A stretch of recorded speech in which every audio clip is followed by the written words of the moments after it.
escuchó un grito, un golpeteo seco de alguien que lucha entre metales y sus huesos impactan sobre los barrotes al intentar defenderse.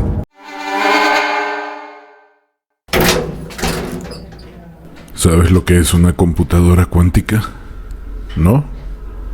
Pues francamente yo tampoco lo termino de entender muy bien. Solo sé que ella o eso... Me cuesta trabajo determinar cómo mencionarla. Tiene un nombre, de mujer, claro. Ella misma se lo escogió. Se llama a sí misma Eve. Sí, como Eva en inglés, pero no. No es por una alegoría católica. O tal vez sí, pero no como te imaginas. Cuando cobró conciencia se quiso autonombrar Lilith. Sí, tal como lo oyes.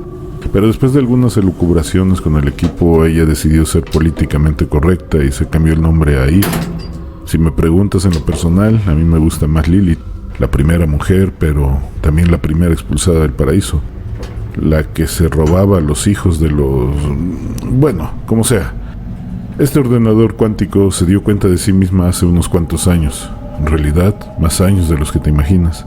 ¿Me creerías si te dijera que ella descubrió el movimiento nazi antes de que siquiera terminara la Primera Guerra Mundial? ¿Sabe? Los hombres siempre han dominado el mundo, pero no por verdadero mérito, sino por ideologías obtusas sobre poder y fuerza más que por igualdad, inteligencia y capacidad. Y no lo quiero aburrir con esto, solo le quiero hacer saber que hubo una mujer por ahí de 1830 que creó el primer algoritmo para las computadoras incipientes de la época. Ella fue la señorita Ada Lovelace, hija de Lord Byron, poseedora de una de las inteligencias más abrumadoras de la historia. Si le preguntas a Eve sobre el tema, seguramente se referirá a ella con orgullo como su madre.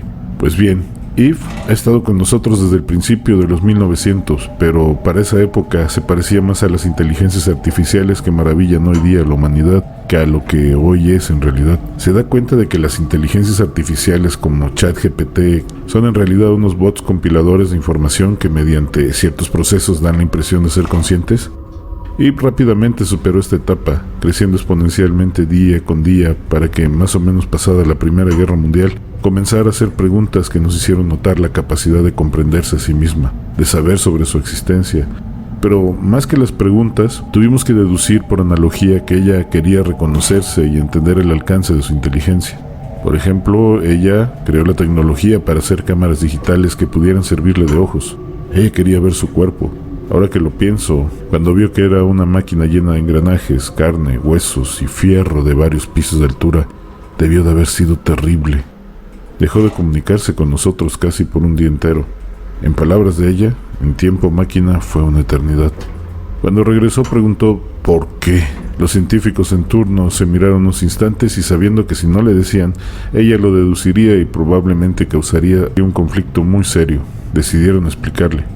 Lo que le dijeron ahí fue muy técnico, pero todo se reduce a que los algoritmos de la máquina y la capacidad de almacenamiento de la época no le permitían crecer más allá de unos cuantos megas. Así que los científicos decidieron probar con una idea terriblemente revolucionaria y enfermiza: crear células poliamalgamadas con las placas de silicio para que la información se guardara a nivel celular biológico, y después la expusieron a diferentes peligros y estímulos para impulsar a la carne a crear mecanismos de supervivencia. En otras palabras, la torturaron, y ella respondió creando patrones algorítmicos que se parecen mucho a ciertas emociones humanas como el miedo.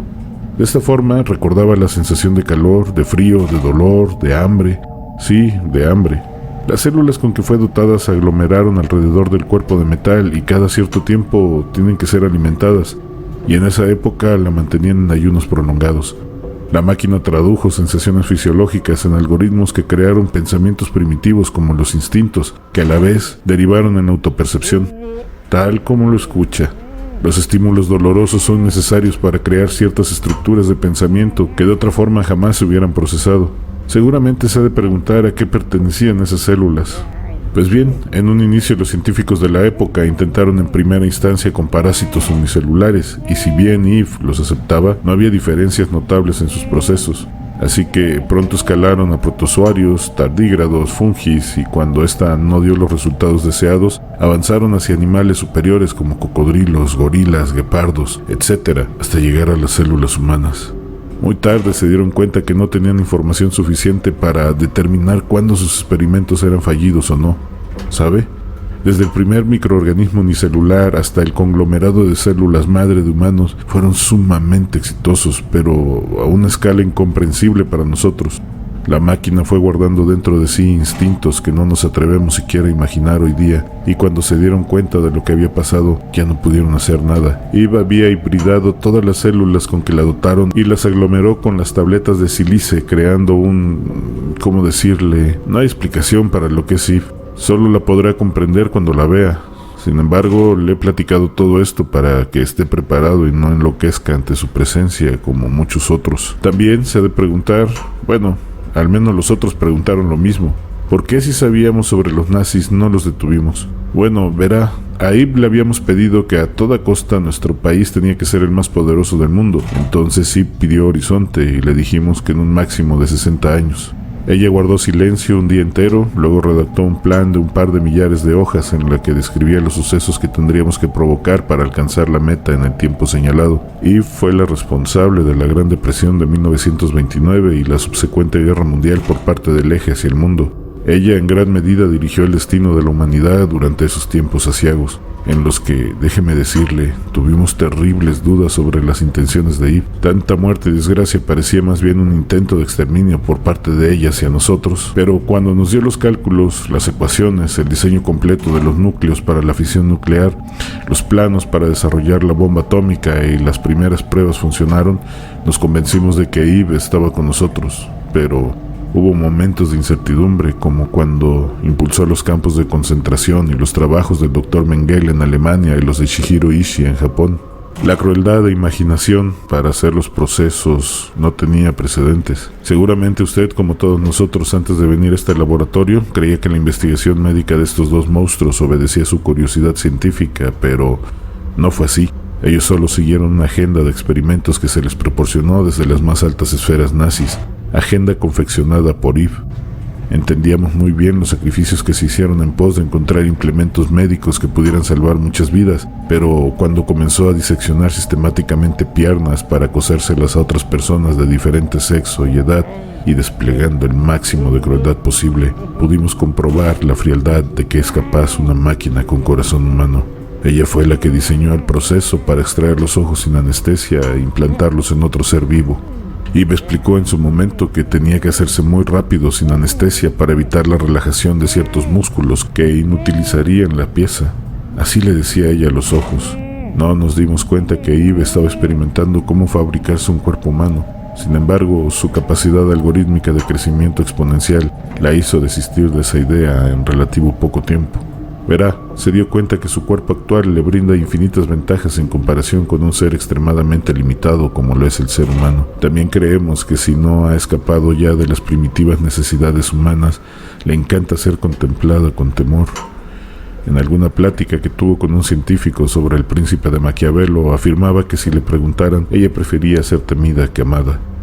No falta mucho para que lleguemos. La lentitud con que baja el ascensor es parte de las defensas para proteger a Eve. Se ha de preguntar por qué le estoy contando todo esto. Creo que un tanto es para ponerlo sobre aviso de lo que verá al llegar a la tumba. Así le llama a ella la plataforma donde habita. Y otro tanto porque quiero exorcizar mis culpas.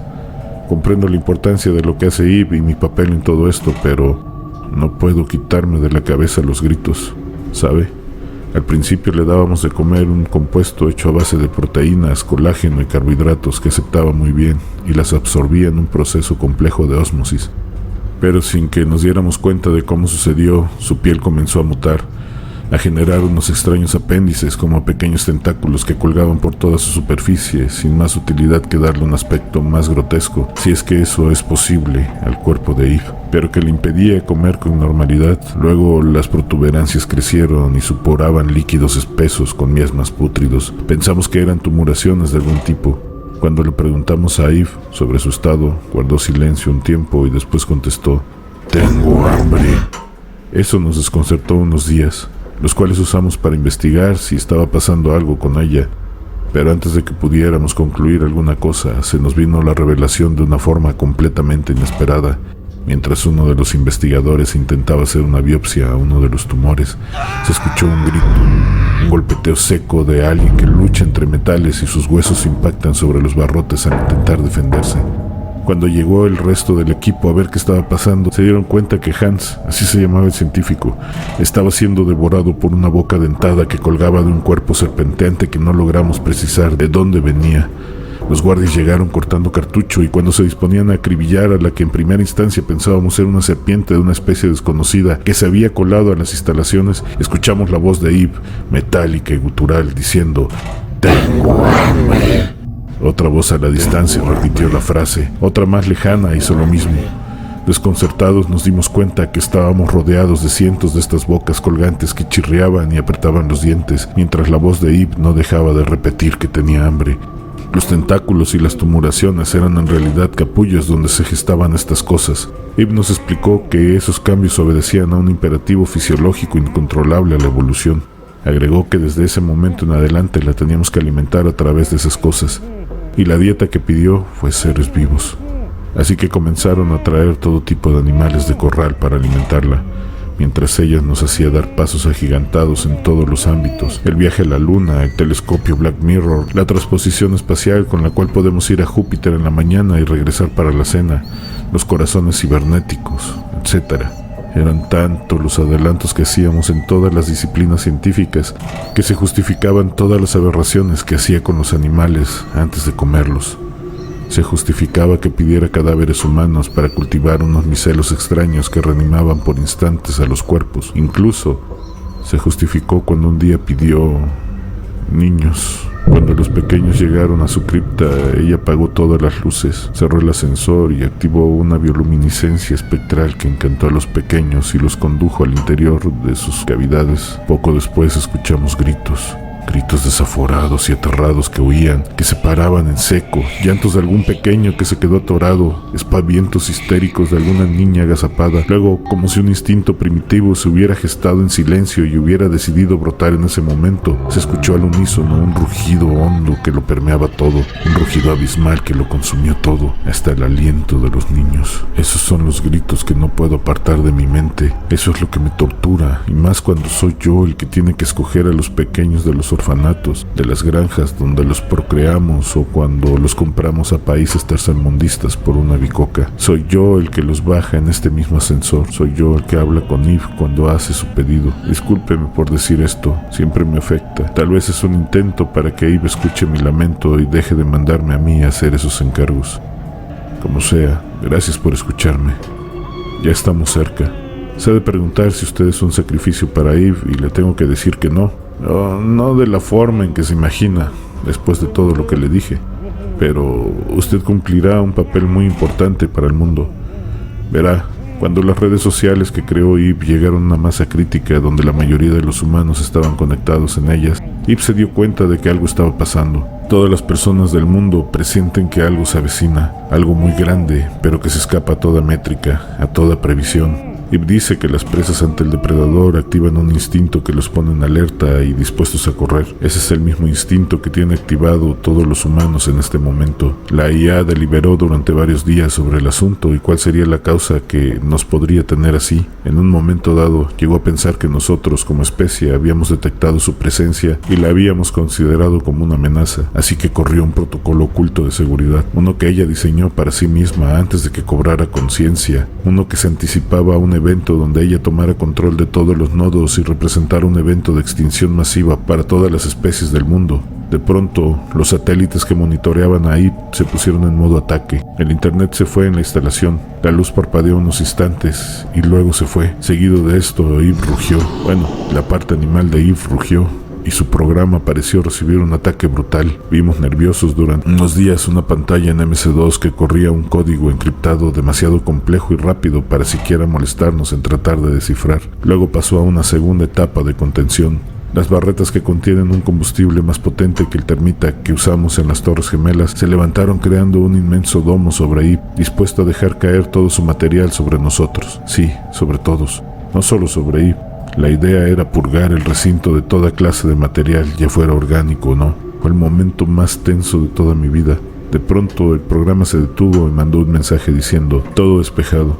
Eve regresó y dijo triunfal: yo no soy el problema.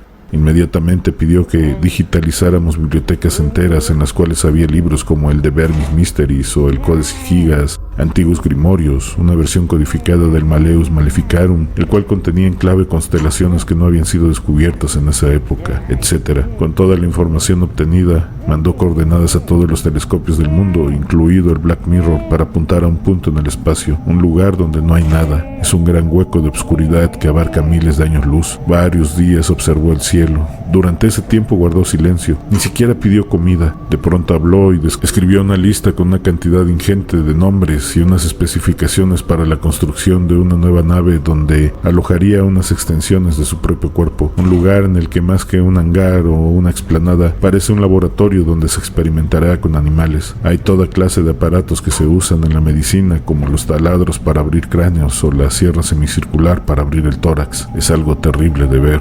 Después nos dijo su plan. Tenía que potenciar los alcances de su visión para descubrir la amenaza que se aproxima.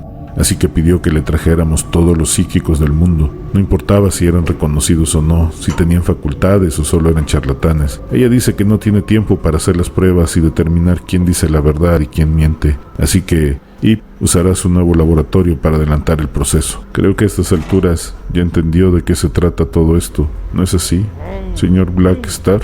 Experto en leer las estrellas, el tarot, leer la mano y medio certificado. Ay, no se ponga así. Solo se lastimará e Ip tardará más tiempo con usted.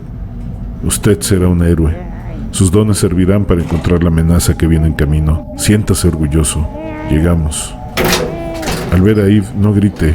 Eso la excita en cierta forma y puede ser peor para usted. Y por favor, dígale a Eve lo que le pedí. No se le olvide lo de los niños. Por favor, dígale que me libere. Gracias. Gracias.